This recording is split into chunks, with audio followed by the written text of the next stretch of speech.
Welcome to another edition of Vitrina LeaderSpeak, our podcast series where we highlight and put the spotlight on the thought leaders, the most innovative companies, and the real movers and shakers within the film and television entertainment supply chain. Uh, very excited to welcome Gianluca Chakra from Front Row Film Entertainment, joining us all the way from the Middle East. Gianluca, what a pleasure to see you today. Thanks, Atul. Thank you for having me. Same here. Absolutely. One of the reasons why this is such an exciting conversation, Gianluca, is that within our members, there is just so much curiosity about Arabic content, about the MENA market. We're getting requests about both folks who want to do want to have their content come into the market, but also want to acquire Arabic content because they've got diaspora and they've got sort of constituencies who speak Arabic. Correct.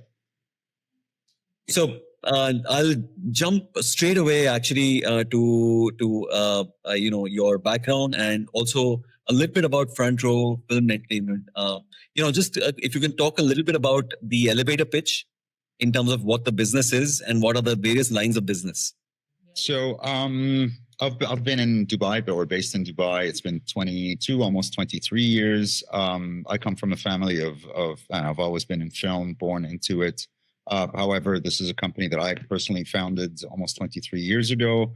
We're a company that's basically we're an independent film distribution company that pre-buys a lot of the films. So we acquire about between 100 to 120 titles a year that we get to distribute throughout, obviously not just the UAE, but we acquire for the entire Middle East and North Africa and Arabian and Persian Gulf. So this is what we do. This is what we've been doing forever. And in the last almost 4 years, we also started producing for the region, given that, there's a gap and given that, the business is changing, you need to satisfy the streamers and so on. So broadly, this is what we do. Fascinating. And, in terms of the geographies that you focus on, are there sort of specific ones that are closer to you as a company, or is it where your best relationships are? No, it's mainly the Middle East. So depending on the project that we receive, at least in terms of production, this is our priority. In terms of production, we are favoring obviously local content, so Arabic language speaking content, be it films or feature films or TV. Now we're also looking at on reality shows, but obviously there's a hunger for those. Given that we've been distributing forever. We have the context, we have the network. It just made sense, So it was kind of a promotion for the company getting into the production part of it, and it just makes sense. Being a distributor, you kind of know what works in the region because of most of the stuff that we buy, which has been basically pre-buys. 95% of the independent product that we buy are based on scripts. We kind of now get what works and what doesn't, or what's needed. Fascinating. Yeah. And I was curious to know, so your journey started, about 21 years ago? Is that right? 22 years ago. And give us a little bit of that story. Like, how did you zero in on this entire model? Yeah. And because, it's been a long journey and, this is such a recognizable brand that you've created. Thank you. No, I mean, I started off coming from that kind of family. I always criticized what they did. And therefore, having worked just a tiny bit with my father, but then joined another company called Prime Pictures, which was his competitor, it kind of opened in the world, seeing a new way of dealing. And, I also worked after I left the Middle East, because I decided to go back to Italy. I'm half Italian, half Lebanese. I worked for the film festival over there. When I decided to come here, I was simply a film geek. So it was all about the films, not really about the business, just immaturely thinking that, it was a marketing problem and so on. But, I was lucky enough to get into the business where at the time DVD was a thing. So again, I literally started from nothing, sold my car, sold some of my belongings and bought my first film. And at the time, DVD was around, and this is what really built the company. And slowly, that part of the business became a backbone. We started off with films like City of God, like classics, which are not considered classics, which actually worked over there. You didn't really have to deal with cinemas or the politics around the business too. Over here at the time, people would just buy cast-driven films, mainly action, chicks with guns kind of stuff. It was that kind of mentality. And slowly we started changing that because we found that at least on DVD, there was an audience. Slowly started building on that. Unbeknownst to me, we also built a brand given the titles that we were getting, and slowly started banking on that up until we started having really our first theatrical releases. We were the first ones to release a documentary in cinemas, which, having distributed a Michael Moore documentary on DVD, obviously the same producers gave us a call, and it was like, listen, we're about to produce this new film, also with Michael Moore directing, and it was Fahrenheit 9/11, which at the time was as big as, right. Fahrenheit 9/11, as big as Harry Potter. And that's sort of bankrolled our company, and then along the way, we started signing strategic partnerships, especially with now my mentor, Hisham Al-Ghanem from the Kuwait National Cinema Company. We opened up that territory with them, which, at that time became the second biggest territory in the region after the UAE. And built on that, then slowly started opening up, started selling, our first pay TV deals. But again, at the time, DVD was a big part of our business, Right. We also helped build our brand, I have to admit. Now it's, if I were to do it again, it's going to be a lot harder. But we started distributing more and more theatrical, still maintaining that edge when it came to independent films, and we still do. And built a model really around that. Now, obviously, the distribution channels are a lot vaster, but you don't have the security that distributors once had, which was DVD, where once if you lost, because like we acquire titles for the Middle East, therefore you have to pay a minimum guarantee. At the time, you could make that up when it came to home video or DVD. Now it's really you're relying basically on theatrical and on your TV sales versus that window's gone. Yes, you have digital and on demand, which isn't as worthy as DVD was at the time. But now it's like you get to sell your title more than once instead of, at the time you'd go to free TV, which was the biggest market, but now it's really SVOD. So you have your Shahids, your Netflixes, your Primes, and so on. So it's changing. It's really, really, really changing. But throughout all this time, we did not have a territory, which was Saudi Arabia, which was the sleeping giant that's, just 6 or 7 years ago, opened up and now is basically the biggest theatrical territory in the region. However, it's still a territory that we need to understand, including Saudis need to understand it, because it's very much a hit and miss. We kind of understand what works around the rest of the Middle East.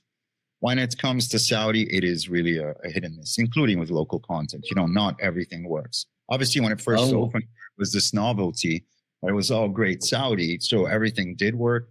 But now that it's maturing or kind of reached the cap, so now's the big challenge. It's like, okay, let's see how to shape that up. I see it's a big challenge. It's very expensive releasing and producing over there. So we have to find ways of navigating that market. It's still an immature market, so it's kind of like an open space. But I think like with the right partnerships and obviously the right content, things will fly. Fascinating. What a fascinating journey.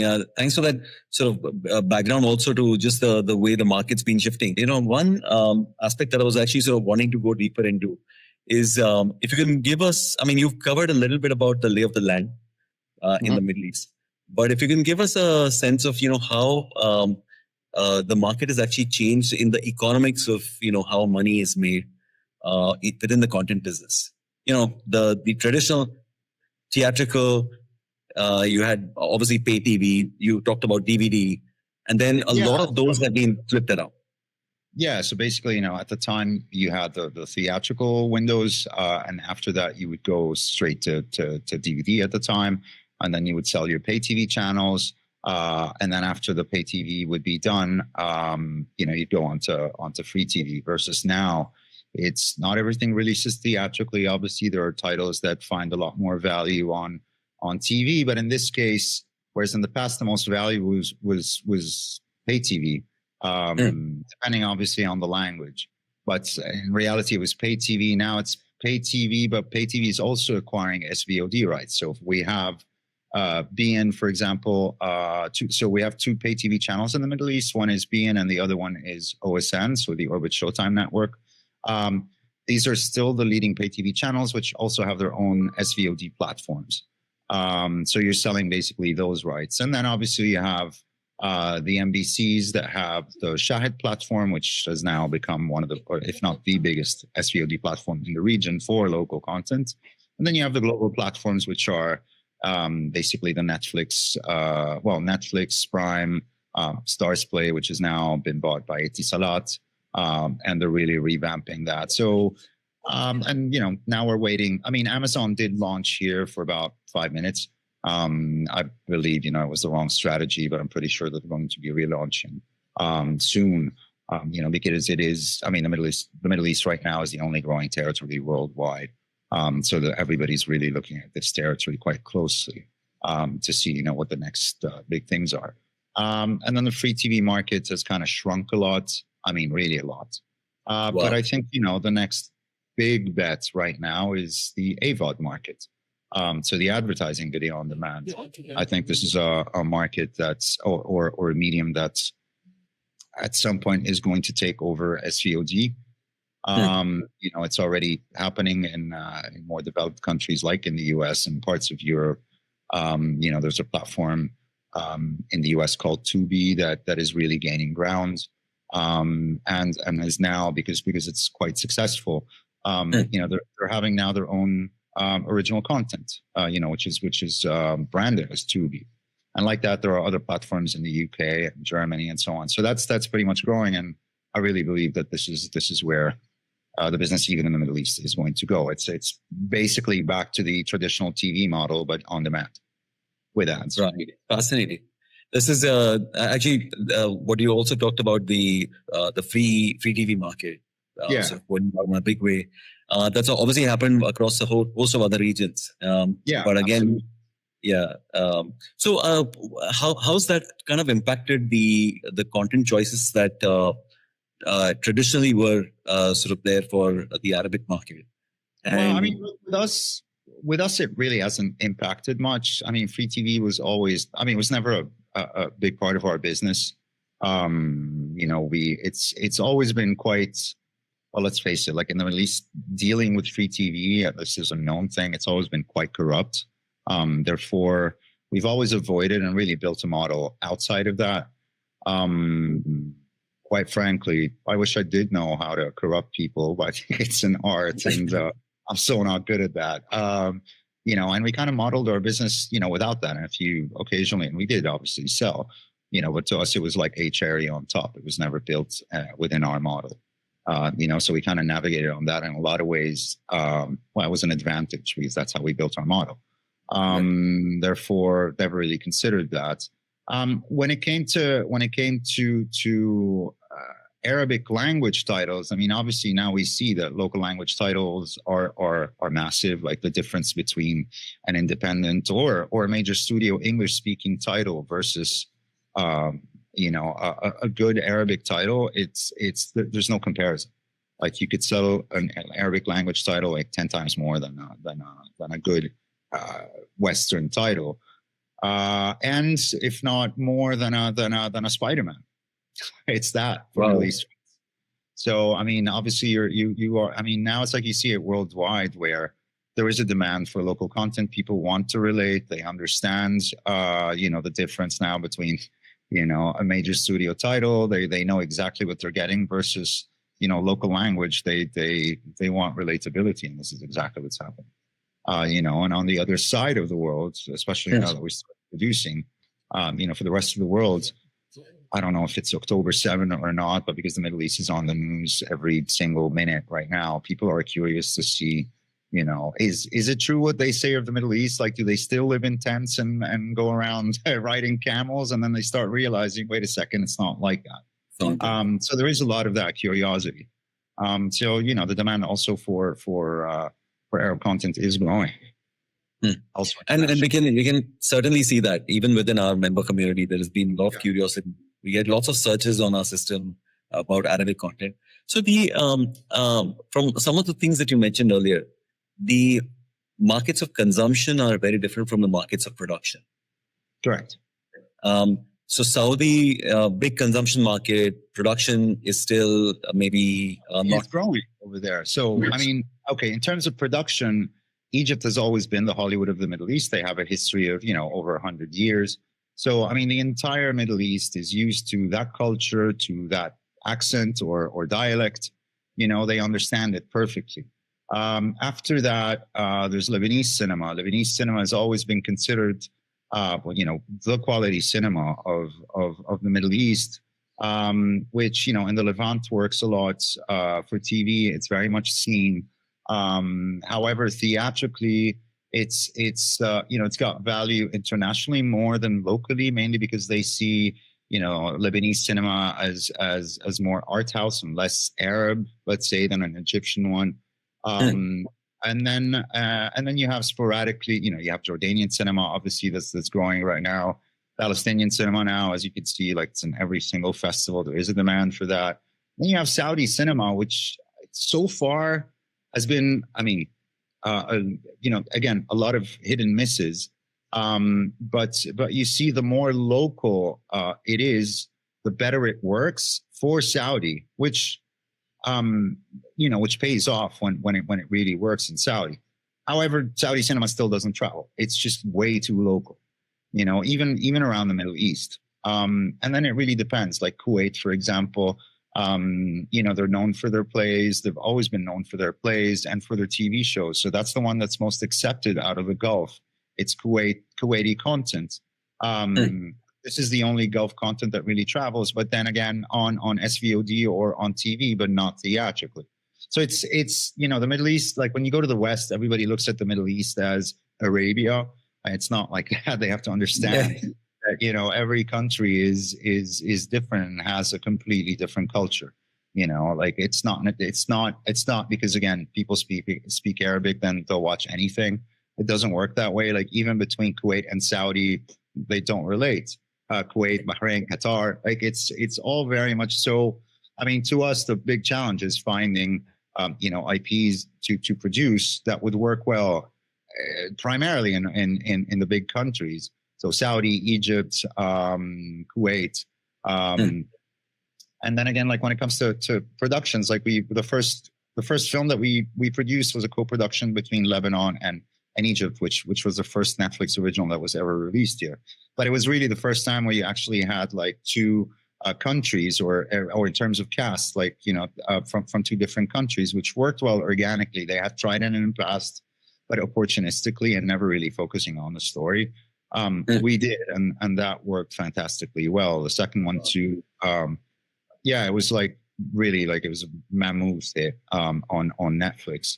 The second one, for example, we made sure to include all countries from the Levant. So we had Lebanese, we had Palestinian, and we had Syrian, in the cast, and kind of reflecting on what the story was about, and that worked quite well. In fact, it was like this year's Netflix's most seen Arabic language title for the first half of 2025.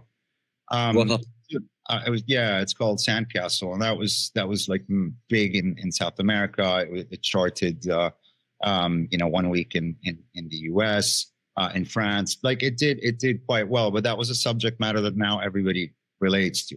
It's really about finding the right subjects and seeing how they could play here, primarily in the Middle East, and then see if those could travel. So far, 2 for 2, which we did well, a lot more in the works now. So yeah.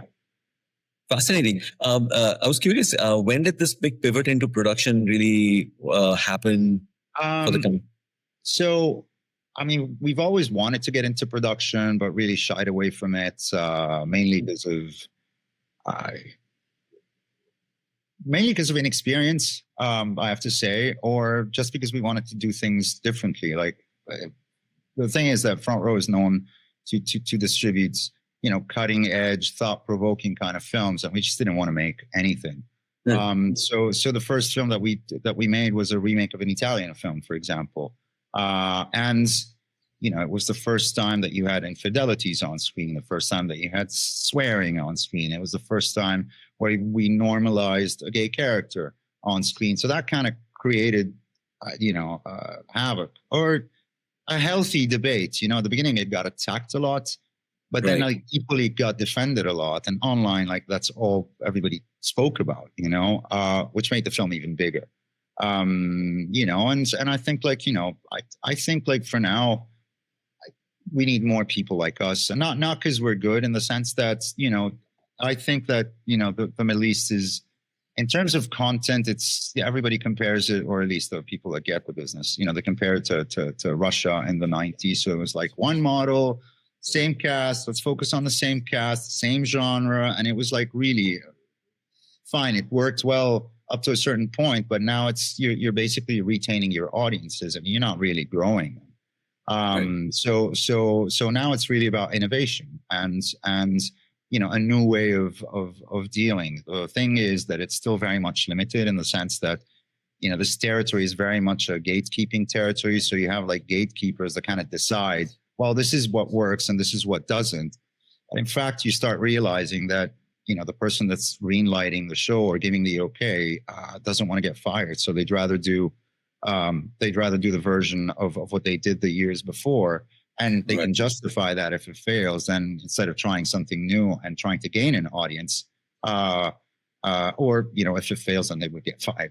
It's kind of that. So now we've reached this stage where it's frustrating, but it's going to break. It's definitely going to break. There is a demand. I just can't continue like this. But luckily, like we're on both sides of the business, and it's we're in the right position. So yeah. One aspect was relating to people trying to now enter into Arabic content. There are lots of folks internationally who want to acquire Arabic content. They don't quite know how to navigate through the market. Again, there are lots of these myths that used to be fairly true maybe years ago, but things have changed rapidly, right? So if someone's navigating through Arabic content acquisition for an international market, how should they go about it?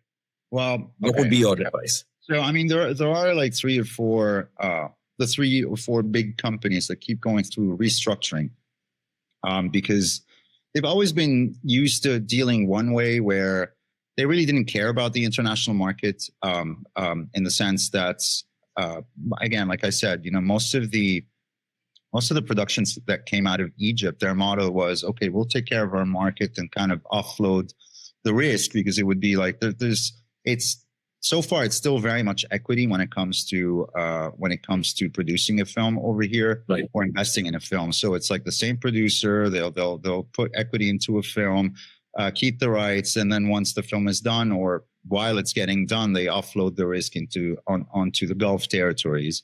And then if you get the occasional film that makes it internationally, but they'd rather not because they need their return on investment at the soonest, they really didn't care where the rights went. All they did was just sell it. So now what's happening is that a lot of these bigger studios are now getting back all their rights. They're and clearing the rights, because they literally it was kind of like India. At the beginning when they would sell the rights, they just didn't care. It's like one region here, one region there. And if you had the international, then great, same exact story. So now it's like, oops, we have value when it comes to IP. Let's get our shit together, basically. And it's that, so now it's like, yeah, there are companies that own the IPs of those films and own the rights, namely like the Rotanas, the ARTs, and there is quite a lot of demand out there. NBC has a lot of their own productions and a lot of the rights that they bought outright. So you can literally, go onto those companies, ask for a list of avails, and they'll give you those. It's not It's not rocket science, quite frankly. Understood. No, Yeah. that's super helpful. And it's largely movies and films, I'm guessing. That's a bulk of exportable content. Yeah, it's movies and series. I mean, there is this. Yeah, they produce a lot of TV shows over here, especially during Ramadan. Like the big platforms right now. Like Shahid.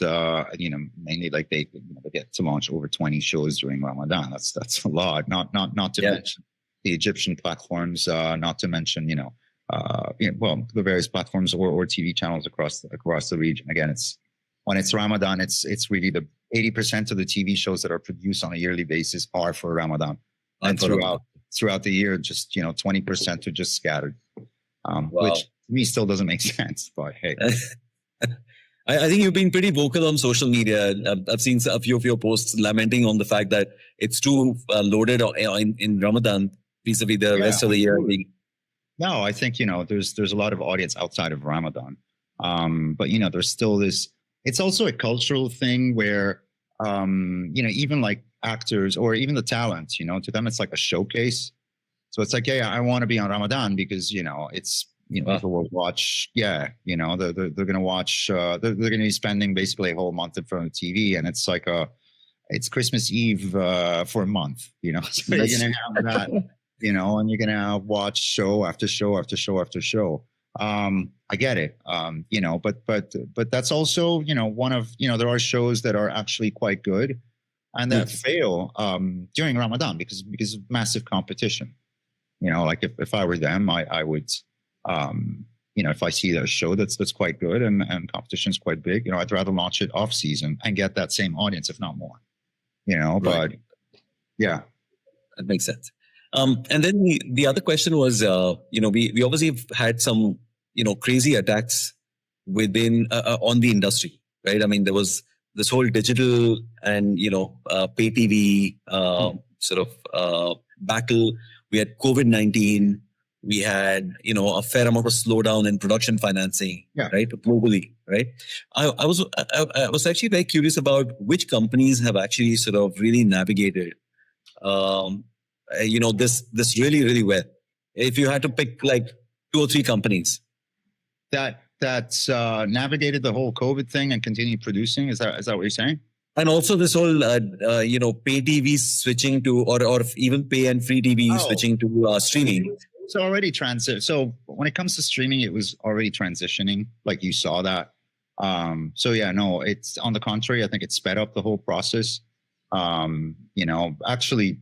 Yeah, especially here, you had Netflix that had launched, that had been like 2-3 years that it had launched.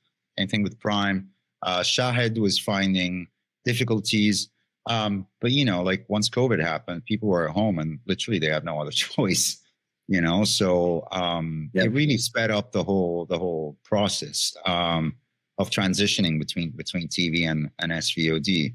When it came to productions, our first film we produced under COVID. We had special permissions. We produced it under COVID. That worked well. Again, it was like one-offs, obviously the bigger companies, state-owned companies and so on would facilitate those. Well, but you can't stop those. So they would take all of the COVID measurements and so on and still continued shooting. It wasn't a lot. But, that happened. But then again, like, for distributors like us, I think we had, a lot of our competitors withheld all of their releases, whereas, they were like, okay, once cinemas open up, and quite frankly, we didn't know when cinemas were going to open up. Like, to me, it was like, that's it. It's the end of the world. I didn't know what was happening. But, but then like we started seeing that in the US, they started releasing stuff straight to VOD. This is when HBO Max or Disney Plus, started releasing all of their stuff, instead of going theatrically, and that sped up that shift even more to the detriment of the industry in the US. Like it took a while for the cinemas to sort of pick up again, and you kind of lost in parallel to that, you had the older audiences that now no longer goes to the cinema. They're like, listen, it was a hassle already going to the cinema, but now I get it. I'll wait 2-3 months and it'll be, there's no more that urgency of going to the cinema. So you lost that audience. To me, that audience is lost. But at the same time, you gained the SVOD market. So in our case, for example, we had our biggest year when COVID happened, because we basically shrunk the windows and started selling. We sold out on all our catalog, just because platforms needed content and nobody would give them content. And we're like, you know what? Why wait? They're either going to pirate it, or let's just go day and date with the US. We don't know when the world's going to open up. And that strategy really gave us a massive boost. And literally at the time, it was our biggest year ever. Wow. Fascinating. Yeah. God. At the time, like, we kind of understood it, because back in 2014, we were the first ones to create the premium VOD window. So we understood that DVD was dying, and VOD started taking over. And we collaborated with Etisalat at the time, which launched their VOD platform, and OSN. They had their pay-per-view channels, but they also launched their VOD platform. It was transactional. And the first films that we launched at the time was a George Clooney directed film called The Ides of March, and another one which was a Nadine Labaki film called Where Do We Go Now, which is a Lebanese film. And we launched these on premium video on demand, like literally like a month after theatrical, because at the time, like, you'd only have to go out between 3 to 4 months, then you could release on home video or whatever.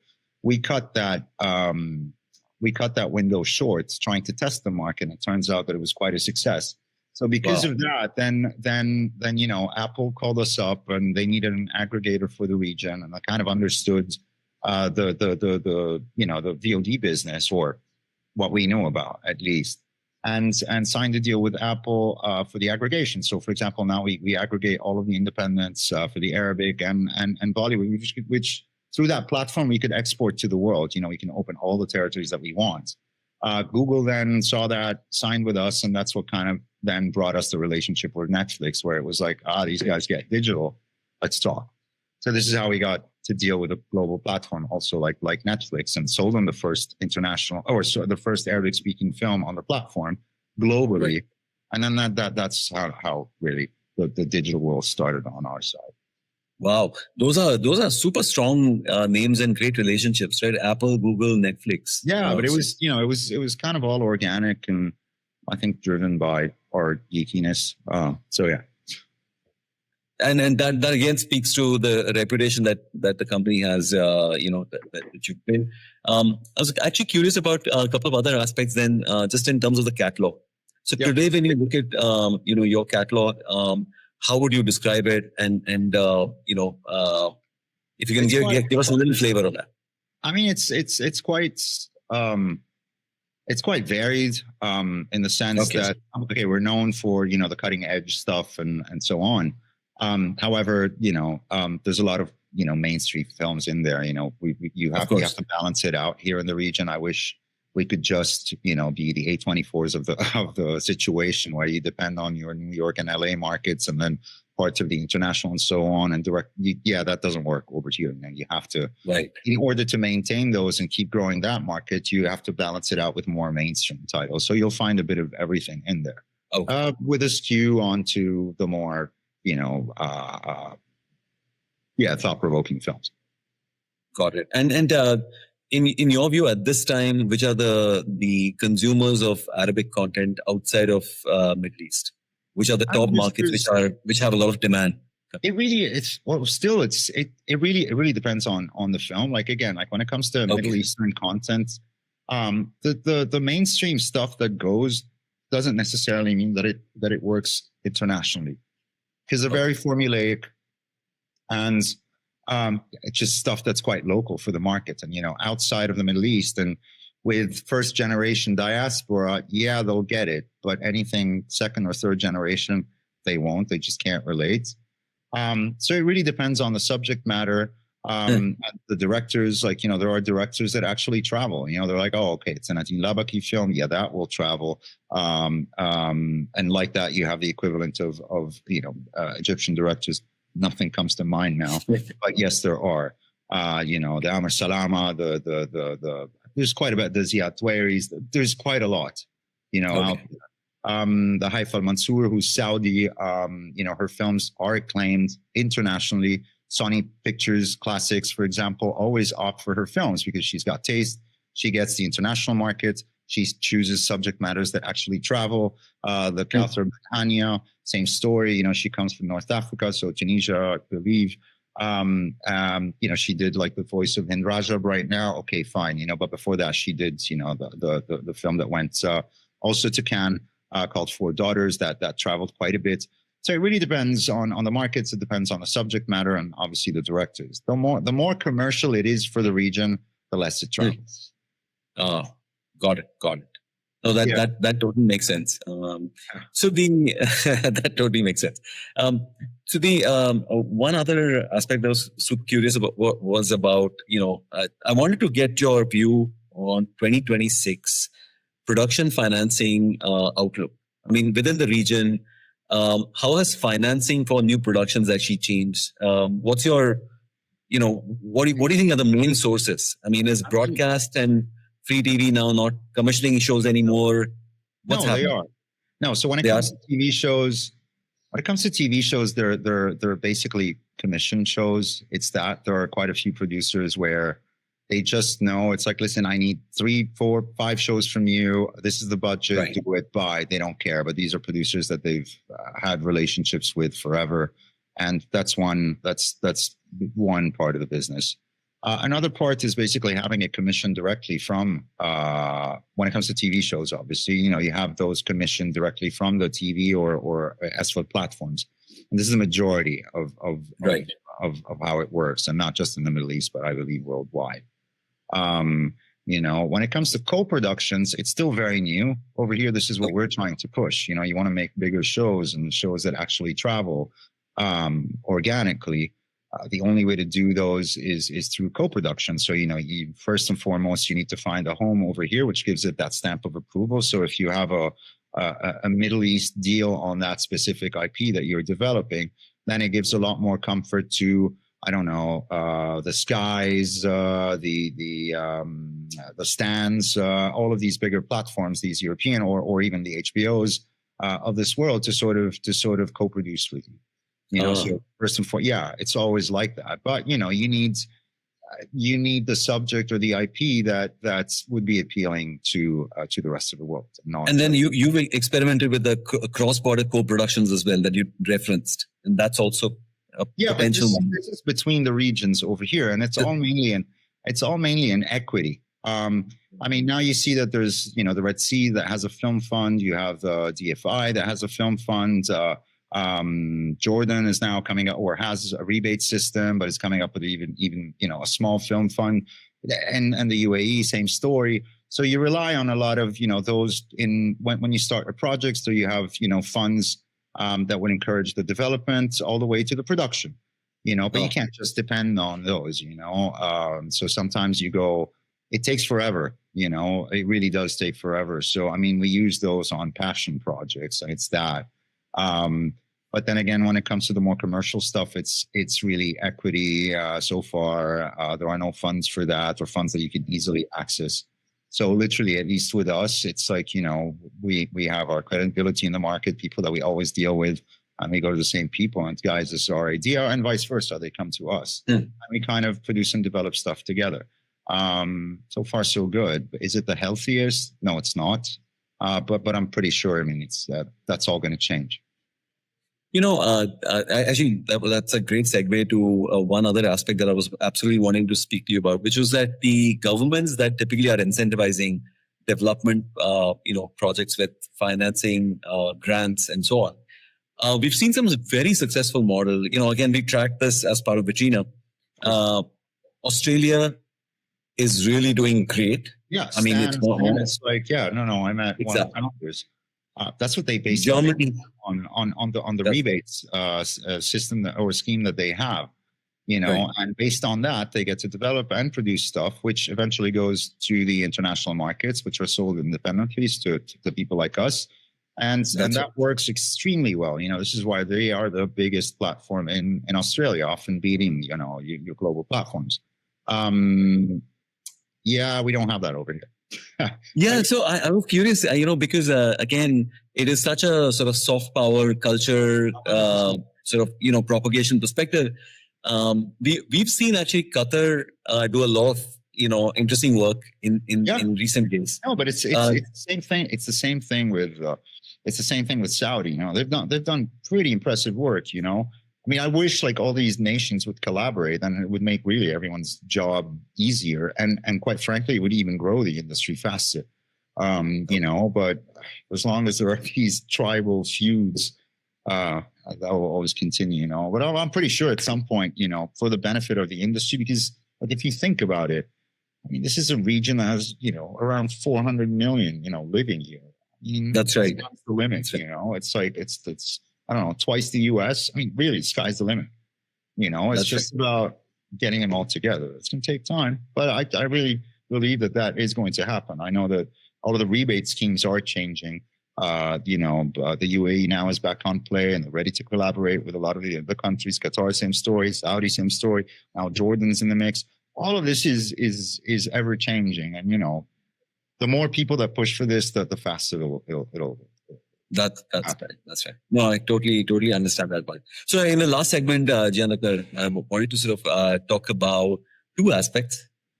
One is what kind of partnerships are you sort of looking at in the coming days? Cross border or domestic, or even aspects relating to new markets that you want to open up for your business. I was curious about that part. I mean, like when it comes to the distribution, there's a lot. I mean, we're looking at Turkey just because now the value of acquiring Turkish rights is quite small, and you can kind of build on that with the right partners over there.